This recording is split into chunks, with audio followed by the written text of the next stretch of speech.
ये कहानी शुरू होती है साल 1914। एक छोटा सा आइलैंड जहां ना कोई शहर है, ना इंसानों की भीड़। सिर्फ एक लाइट हाउस है और एक रहस्य जो समंदर की गहराइयों में छिपा है। फिल्म की शुरुआत होती है एक शिप को दिखाते हुए जो साउथ अटलांटिक ओशन के रास्ते अपनी मंजिल की तरफ बढ़ रहा है। उस शिप पर एक वेदर ऑफिसर था, डेविड। वो लोग एक ऐसे आइलैंड की तरफ जा रहे थे जो अटलांटिक ओशन के सबसे गहरे हिस्सों में छिपा हुआ था। सरकार ने डेविड को वहां भेजा था ताकि वह उस आइलैंड के बदलते मौसम का ऑब्जर्वेशन कर सके। डेविड को लगभग 1 साल तक वहां रुकना था, डाटा कलेक्ट करने के लिए, मौसम के अजीब बदलावों को समझने के लिए, और फिर वापस लौट आना था। कैप्टन अपने शिप पर डेविड को उस आइलैंड तक ले जा रहे थे। साथ में 1 साल का खाना और जरूरत का सारा सामान भी था। लंबे सफर के बाद आखिरकार वह आइलैंड तक पहुंच गए। वो लोग बोट की मदद से आइलैंड पर उतरे, साथ ही अपना जरूरी सामान भी ले आए। आइलैंड पर एक लाइट हाउस था और एक छोटा सा घर जहां डेविड को रहना था, क्योंकि इससे पहले भी एक वेदर ऑफिसर यहां रहता था। लेकिन अब उसकी ड्यूटी का वक्त खत्म हो चुका था। आज से डेविड इस आइलैंड का नया वेदर ऑफिसर बन गया था और पुराना ऑफिसर रॉबर्ट अब कैप्टन एक्सेल के शिप में घर लौटने वाला था। लेकिन उस घर में जाकर वो लोग हैरान रह गए। किसी भी इंसान का नामो निशान नहीं था। रूम के अंदर फर्नीचर बिखरे हुए थे। सब कुछ उल्टा पुल्टा था। शायद लाइट हाउस में कोई हो सकता है। कैप्टन और डेविड बिना वक्त गंवाए लाइट हाउस की तरफ बढ़ते हैं और वहां एक अजीब नजारा देखते हैं। पूरा लाइट हाउस तेज और नुकीले लकड़ों से घिरा हुआ था, जैसे किसी ने जानबूझकर उसे बंद कर दिया हो ताकि कोई भी अंदर ना जा सके। कैप्टन और डेविड ने लाइट हाउस का गेट कई बार खटखटाया, लेकिन कोई जवाब नहीं मिला। आखिर में उन्होंने गेट को जोर से धक्का दिया और अंदर घुस गए। लाइट हाउस के बिल्कुल ऊपर उन्हें एक आदमी मिला जिसका नाम ग्रूनर था। वो लेटा हुआ था। जब उन्होंने ग्रूनर से पुराने वेदर ऑफिसर के बारे में पूछा तो उसने काफी बेपरवाही से जवाब दिया, वो मर गया है, कोई भयानक बीमारी थी उसे। कैप्टन ने जब उससे डेड बॉडी के बारे में पूछा तो उसका जवाब और भी ज्यादा अजीब था, शायद किसी ने मार दिया होगा। ग्रूनर की बातें सुनकर डेविड और कैप्टन दोनों चौंक गए। उन्हें लगा शायद ग्रूनर की मेंटल कंडीशन ठीक नहीं है, लेकिन जब तक पुराने ऑफिसर का पता नहीं मिलता वो लोग कुछ कर भी नहीं सकते। कैप्टन ने डेविड से कहा, अगर तुम अब भी चाहो तो हमारे साथ वापस चल सकते हो। लेकिन डेविड जानता था अगर वह सरकार को इस आइलैंड का एक्यूरेट वेदर रिपोर्ट दे पाया तो उसे काफी पैसे मिल सकते हैं, और पैसे की उसे वैसे भी जरूरत थी। इसीलिए उसने तय किया कि वो यहीं रुके। कैप्टन ने उसे एक एक बंदूक दी आत्मरक्षा के लिए। शायद यह जगह उतनी सेफ नहीं है जितनी दिखती है। कैप्टन के जाने के बाद डेविड ने घर की साफ सफाई की, रहने लायक बनाया। रूम के एक लोकर में उसे एक डायरी मिली पुराने ऑफिसर की। उस ऑफिसर ने 1913 में इस आइलैंड पर कदम रखा था। डायरी में आइलैंड के बारे में बहुत कुछ लिखा था, लेकिन सब कुछ साफ नहीं था। कुछ बातें अधूरी थीं। डेविड हर लाइन को ध्यान से पढ़ता गया। डायरी में कुछ अजीब तरह के जानवरों के स्केचेस भी बने थे। तभी दरवाजे पर किसी ने दस्तक दी। उसने सोचा शायद यह ग्रूनर है। डेविड ने उसका नाम पुकारा, लेकिन कोई जवाब नहीं मिला। हाथ में लैंप लेकर जैसे ही डेविड आगे बढ़ा, उसके कानों में कुछ अजीब सी आवाजें गूंजने लगीं, और फिर उसने देखा गेट के नीचे से किसी अजीबो-गरीब प्राणी का हाथ अंदर आने की कोशिश कर रहा था। वो हाथ इंसानी नहीं था। डेविड का दिल दहशत से भर गया। वो तुरंत बेसमेंट की तरफ भागा और वहां जाकर छुप गया। कुछ ही देर में वो रहस्यमयी क्रचर घर के अंदर घुस चुकी थी। वो छुप छुप के डेविड को ढूंढ रही थी। बेसमेंट की एक छोटी सी क्रैक से उस क्रचर की भयानक आंखें डेविड को घूरने लगी। डेविड ने एक छुरी उठाई और जैसे ही वह आंखें उस क्रैक के सामने आई, उसने पूरी ताकत से छुरी घुसा दी। वो क्रचर चीख के भाग गई, लेकिन वो कभी भी वापस आ सकती थी। डेविड ने बेसमेंट का गेट मजबूती से बंद किया, रस्सी से कस के बांधा और पूरी रात वहीं जाकर बिताई, दहशत के साए में। अगली सुबह जब डेविड घर से बाहर गया तो उसने रेत पर कुछ निशान देखे। पैरों के निशान पर इंसान जैसे नहीं थे, बिल्कुल साफ था। यह किसी इंसान का काम नहीं था। वह निशान सीधे समुंदर की तरफ जाकर खत्म हो गए थे। अब डेविड को सब समझ आ गया था क्यों ग्रूनर ने लाइट हाउस के चारों ओर नुकीले लकड़े लगाए थे, शायद उसी अजीब क्रिएचर के लिए। और अब डेविड जान गया यह घर उसके लिए बिल्कुल भी सेफ नहीं है। शायद वो क्रचर आज रात फिर से लौट कर आएगा। डर के मारे डेविड लाइट हाउस की तरफ दौड़ता है।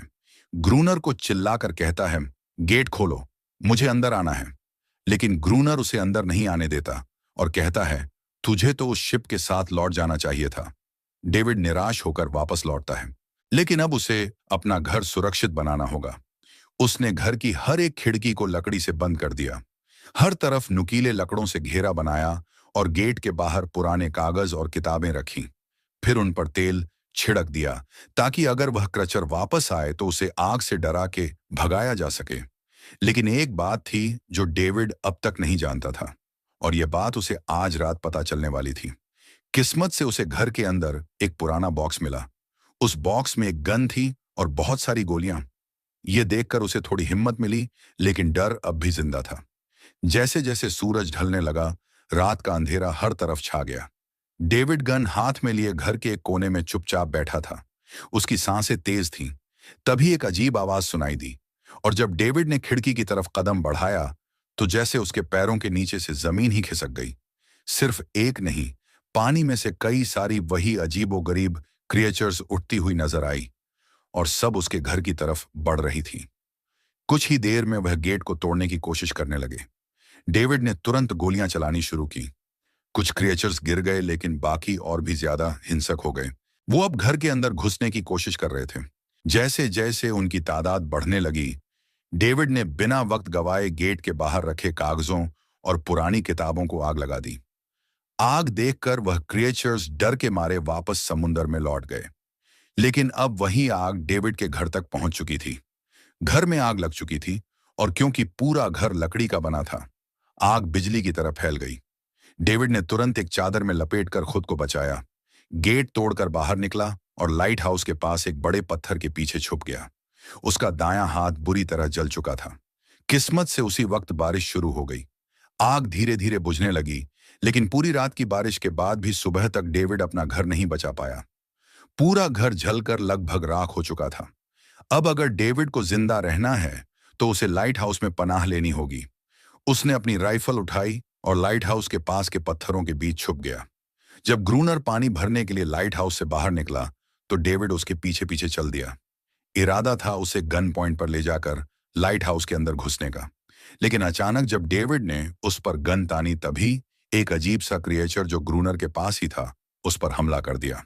वो क्रचर ग्रूनर का रक्षक था। ग्रूनर ने तुरंत डेविड को रोका और कहा, यह मेरा पालतू है। डेविड ने गोली नहीं चलाई, लेकिन एक शर्त रखी, अगर जिंदा रहना है तो लाइट हाउस में रहने दिया जाए। फिर धीरे से हाँ कर दी। शाम होने से पहले दोनों बचा हुआ खाना लेकर लाइट हाउस लौट आए। अगली सुबह वो क्रचर चुपचाप डेविड का हाथ चाट रहा था, जबकि डेविड गहरी नींद में था, और कुछ ही देर में उसका हाथ काफी हद तक ठीक हो गया। लाइट हाउस के टॉप पर डेविड ने देखा ग्रूनर उन बुलेट्स को काउंट कर रहा था जो उन्हें गन से मिली थी, और वो क्रचर अपने तरीके से ग्रूनर की मदद भी कर रहा था।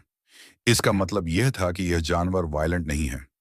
डेविड अब ग्रूनर से उसके बारे में और जानना चाहता था, और फिर यह सब दुनिया के सामने लाना चाहता था, क्योंकि यह किसी जादू से कम नहीं था। लेकिन वो अजीब सी फीमेल क्रिएचर उसकी पालतू कैसे बन गई? असल में एक बार ग्रूनर ने उसकी जान बचाई थी। वह गलती से अपने फिशिंग नेट में फंस गई थी। तब वो क्रचर छोटी थी, और उस दिन के बाद से ग्रूनर के साथ ही रह गई। उसकी हर बात माननी शुरू कर दी। लेकिन ग्रूनर एक गुस्से वाला इंसान था, और उसने कभी भी उस क्रचर के साथ इंसानियत से पेश नहीं आया। उसके साथ रेगुलर फिजिकल रिलेशन रखता था। एक बार उस क्रचर ने ग्रूनर पर हमला भी किया, और उसके बदले में ग्रूनर ने उसे सजा दी। एक ऐसी सजा जिसके बाद वह क्रिएचर अपने आप को ग्रूनर की नौकरानी समझने लगी। शायद इसी वजह से हर रात वह क्रिएचर्स समंदर से बाहर आते हैं उसे वापस ले जाने के लिए। लेकिन वो क्रिएचर्स दिन के उजाले में अटैक नहीं कर सकते। खैर, डेविड अब यहां और नहीं रहना चाहता। उसे यहां रहना अब बिल्कुल भी अच्छा नहीं लग रहा था। शाम होने लगी है। ग्रूनर उसे कहता है, गन लेकर रेडी हो जा, क्योंकि वह क्रिएचर्स कभी भी हमला कर सकते हैं। वो लाइट हाउस की लाइट ऑन करने के लिए तैयार हो जाते हैं, और कुछ ही देर में समंदर से एक बड़ी तादाद में क्रिएचर्स निकलकर बाहर आते हैं। वो लाइट हाउस की तरफ बढ़ते जा रहे हैं। ग्रूनर उन पर लगातार फायर करता जा रहा था, लेकिन डेविड पूरी तरह से डर गया था। वो लाइट हाउस के अंदर की तरफ पीछे हटने लगा। ग्रूनर के बार बार कहने के बाद भी वह बस एक कोने में चुपचाप बैठा रहा, और कुछ ही देर में डेविड बेहोश हो गया। ग्रूनर अकेला उन क्रचर्स से लड़ता रहा। अगली सुबह ग्रूनर ने गुस्से में उसे उठाया और कहा, अगर तुझे लाइट हाउस में रहना है तो मेरी हर बात माननी पड़ेगी। रोजाना पानी भर के लाना, लाइट हाउस के छोटे बड़े काम करना और रात को साथ गार्ड ड्यूटी भी देना। लेकिन एक चीज थी जो उसे कभी पसंद नहीं आई, रोज रोज उस फीमेल क्रिएचर को अलग अलग तरीकों से फिजिकली टॉर्चर करना। रात होती है, दोनों फिर से गार्ड ड्यूटी के लिए तैयार हो जाते हैं और एक बार फिर वो क्रिएचर्स समंदर से निकलकर बाहर आते हैं। लेकिन आज डेविड को डर नहीं लग रहा। उसने फायर किया पर आज ग्रूनर कुछ भी नहीं करता। वो डेविड को बाहर छोड़कर लाइट हाउस का गेट बंद कर देता है और खुद चुपचाप अंदर बैठ जाता है। डेविड चीख कर मदद मांगता है, लेकिन ग्रूनर उसकी मदद नहीं करता। इसी तरह लड़ते लड़ते वो रात कट जाती है और सुबह हो जाती है। सुबह ग्रूनर ने देखा डेविड लाइट हाउस के गेट के बाहर खून में लथपथ बैठा था। अब उसने सीख लिया था इन क्रिएचर्स से कैसे लड़ना है। उसके अंदर का डर जा चुका था। इसी तरह वक्त गुजरता गया, रातों को उन क्रिएचर्स से लड़ते हुए और दिन भर ग्रूनर के लाइट हाउस के काम संभालते हुए। यह आइलैंड अब उसके लिए एक बंद घर जैसा हो गया था। वो हर वक्त यह सोचता रहता कि कब यह जगह छोड़े, कब आजाद हो। समय के साथ साथ डेविड का उस फीमेल क्रिएचर के साथ एक अजीब सी दोस्ती बन गई थी। डेविड ने उस क्रिएचर को एक नाम भी दिया, एनेरियस। और फिर एक दिन उन्होंने देखा कि उन क्रिएचर्स के अटैक्स धीरे धीरे कम हो रहे हैं। डेविड सोचता है शायद सर्दियों में वह कहीं और चले जाते हैं जैसे वेल्स करती हैं, या फिर शायद उन्हें समझ आ गया था इन दोनों से लड़कर कुछ नहीं मिलेगा। लेकिन ग्रूनर ने उसे साफ कह दिया, बिल्कुल नहीं, वो फिर से अटैक करेंगे। अब वो खुद को रिप्रोड्यूस कर रहे हैं, उनकी तादाद बढ़ती जा रही है। कुछ और दिन ऐसे ही गुजर गए। एक रात डिनर के बाद ग्रूनर और डेविड ने वक्त काटने के लिए चेस खेलना शुरू किया। लेकिन यहीं पर ग्रूनर से एक बड़ी गलती हो गई। वह दोनों खेल में इतने उलझ गए कि लाइट हाउस की लाइट्स ऑन करना ही भूल गए और अंधेरे का फायदा उठाकर क्रचर्स ने उन पर अटैक कर दिया। डेविड ने देखा वो क्रचर्स अब ब्रीड कर चुके हैं। किसी तरह बचते बचाते वो लाइट हाउस के टॉप तक पहुंच गए। लेकिन इस बीच ग्रूनर के पैर में गहरी चोट लग गई। वह क्रचर्स लाइट हाउस में घुसने की कोशिश कर रहे हैं और डेविड और ग्रूनर को कहीं से भी बचने का रास्ता नजर नहीं आ रहा। उन्होंने हार मान ली, लेकिन खुशकिस्मती से सुबह हो गई थी। जैसे ही सूरज धीरे धीरे उभरता है, वह क्रिएचर्स लाइट हाउस छोड़कर समुंदर में वापस चले जाते हैं। अनारियस ग्रूनर के जख्म को ठीक करने की कोशिश करती है, लेकिन अब तक डेविड को समझ आ चुका था कि वह इन क्रिएचर्स के साथ यह लड़ाई जीत नहीं सकते। बुलेट्स भी अब खत्म होने के करीब हैं। उनके पास खाना भी इतना नहीं है कि यह ज्यादा देर तक चल सके। अगले दिन खुशकिस्मती से जब डेविड लाइट हाउस के बाहर इधर उधर घूम रहा था, उसने समुंदर में एक जहाज देखा। वह जल्दी से अंदर से फ्लेयर गन लाया और जहाज को सिग्नल देने गया, लेकिन ग्रूनर ने उसे रोक दिया क्योंकि वह नहीं चाहता कि डेविड यहां से जाए। उसी वक्त अनारियस ने ग्रूनर पर हमला कर दिया। वो डेविड को ग्रूनर से बचाना चाहती थी। ग्रूनर किसी को भी यह आइलैंड छोड़ने नहीं देना चाहता। धीरे धीरे वो शिप डेविड की आंखों के सामने समुंदर में गायब हो गई। अब उसके पास कुछ भी करने को नहीं था। एक दिन डेविड ने अनारियस को एक छोटी टॉय बोट गिफ्ट में दी जो उसने व्हेल की हड्डियों से बनाई थी। शायद इससे एनेरियस का मन थोड़ा हल्का हो जाए।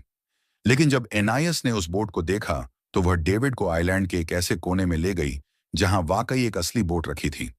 जब डेविड ने उस बोट के बारे में ग्रूनर से पूछा तो उसने कहा, हाँ, उसे पहले से पता था कि आइलैंड के उस हिस्से में एक बोट है।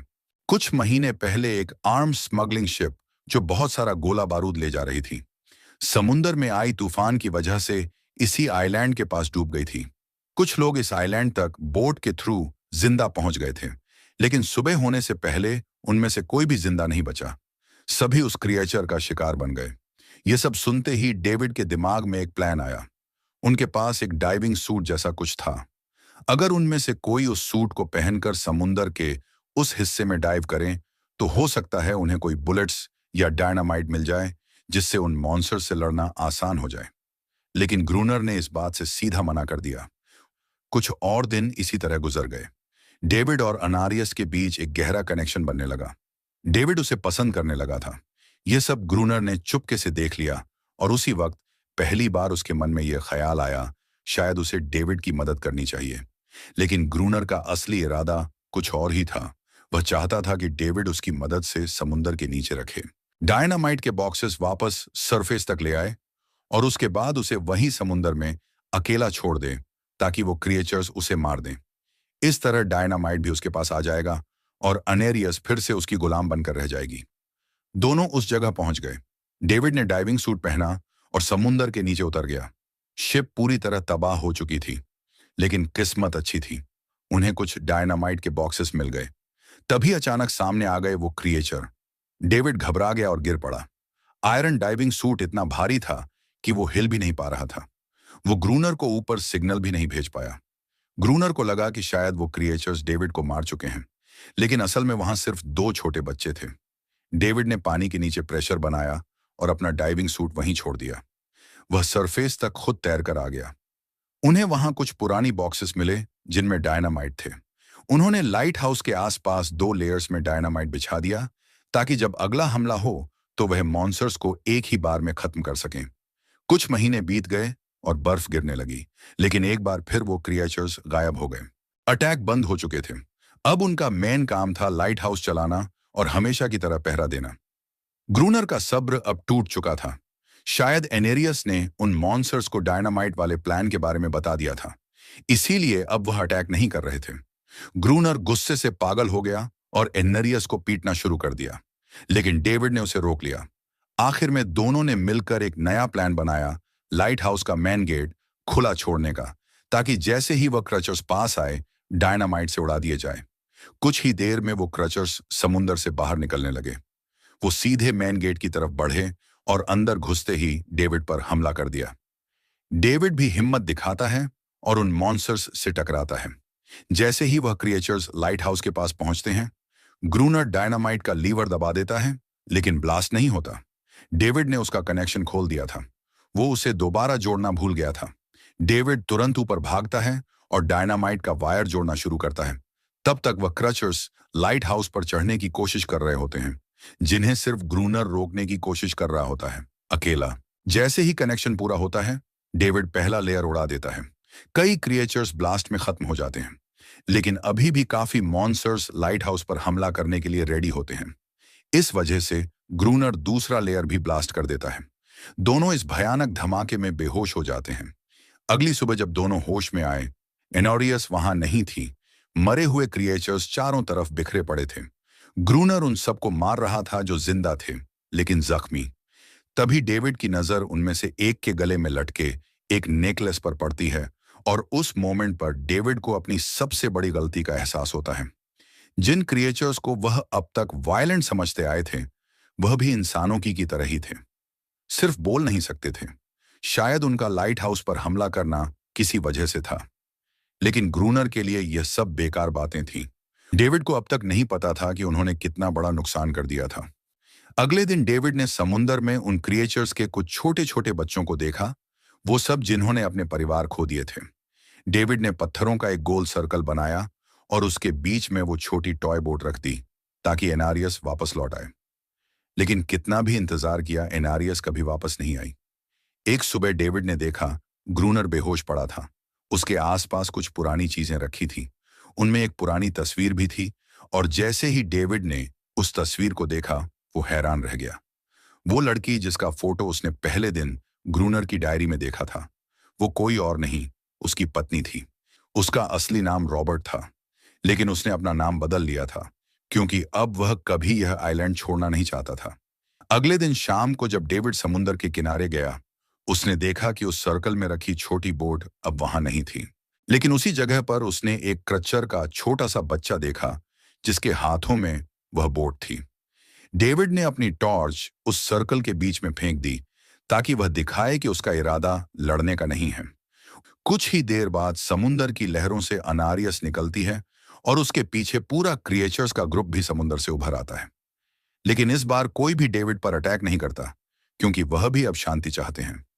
उनका इरादा सिर्फ एक सेफ जगह पाने का था, अपने बच्चों के लिए जो हर एक जानवर करता है। उन्हें इस आइलैंड पे इंसानों की अचानक एंट्री बिल्कुल पसंद नहीं आई, इसलिए उन्होंने हर रात अटैक किया। लेकिन यह बात ग्रूनर को कौन समझाए? वह तो अब भी खुद को इस आइलैंड का किंग मानता है। ग्रूनर लाइट हाउस से बाहर आता है, हाथ में बंदूक लेकर। डेविड उसे समझाने की कोशिश करता है।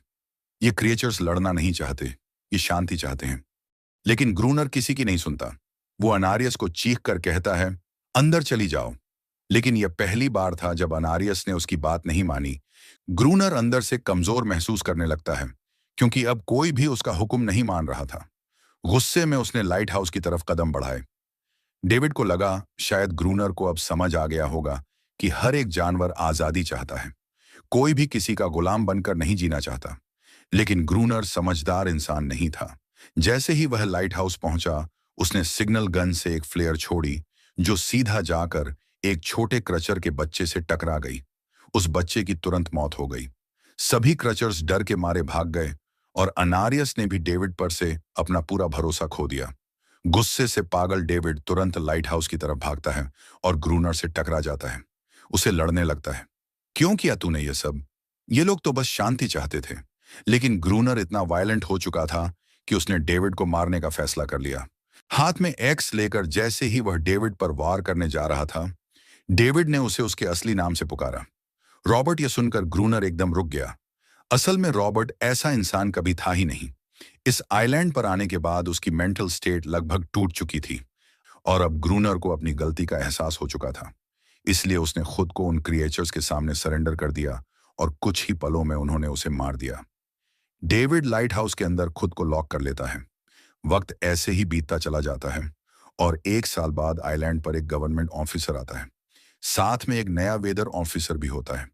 लेकिन उस ऑफिसर को लगा कि डेविड ही ग्रूनर है और डेविड ने भी उनकी इस गलतफहमी को ठीक नहीं किया। वह चुपचाप बालकनी पर गया और खड़ा हो गया बिना कुछ कहे, क्योंकि अब वह भी इस आइलैंड को छोड़ना नहीं चाहता था, बिल्कुल ग्रूनर की तरह। इसी दौरान एनरियस भी अपने परिवार के साथ खुश थी। अब उन्हें किसी ग्रूनर जैसे आदमी का डर नहीं था। अब वह आइलैंड पर भी और समुंदर में भी आजादी से जी सकते थे।